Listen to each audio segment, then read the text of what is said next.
Hello and welcome to the next part of the formative assessment in IT apps. This part of the assessment is going to cover steps 5 and 6. Okay, so in step 5 we're going to create a new table in the staff database called vacancies. Now the first thing to do is to select the create new table, and I open it up in the design view. The first field, as we can see, is called vacancy ID, and it has a data type of auto number. So type in the field name and go to data type, click the down button there and select auto number.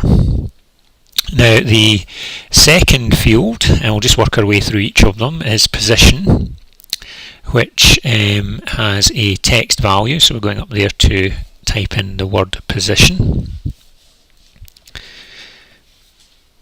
Select text, and down below that needs to be size 25. So the field size is 25, so we'll adjust that and type in 25. Next field is location. So I'll back up and type in location. Text again. Now you could type in text here, or you're better off using the drop down and just selecting the text field. So we'll just do that. It's always better to use those. The next field is salary, and in the salary field we're going to use currency at 0 decimal places. So we select the currency data type, and there we go. And 0 decimal places, currently auto, but we'll change that to 0. And finally we need the advertised field name, and for that one it's going to be a yes or a no. And we just select yes, no, and nothing left to do.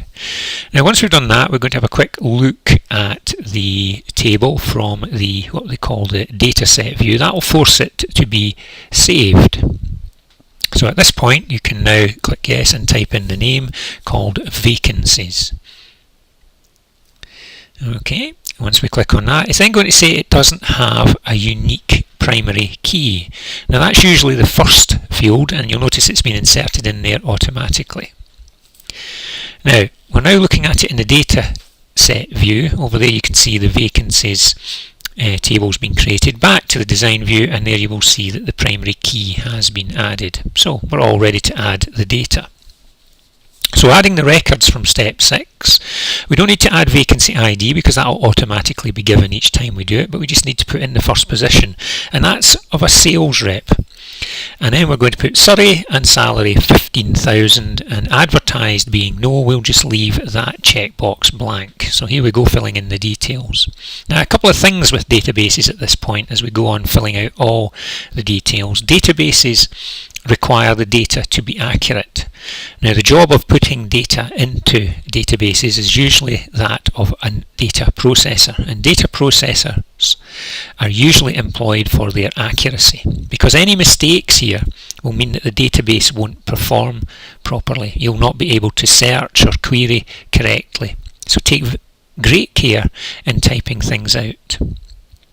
Okay, so we're on the second record here, and again we're just filling in the values that are on your worksheet.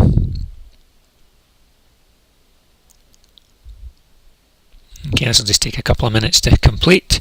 5 records, as again, accurate, making sure there's no spelling mistakes, making sure everything's as it says on the sheet.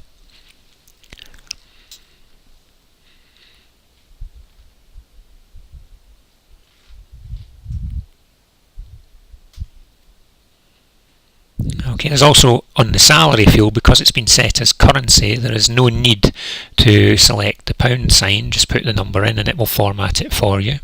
This is the first one here coming up now, the admin assistant, whose post has been advertised, or the vacancy has been advertised. So on this occasion we're going to check the box. There we go. That shows that it's been advertised. And finally we're entering in the final admin assistant, the 5th position. And you'll notice all the way along that the vacancy ID column has been automatically updated. That's because it was an auto number field. and again we select there. Okay, so that's that job done.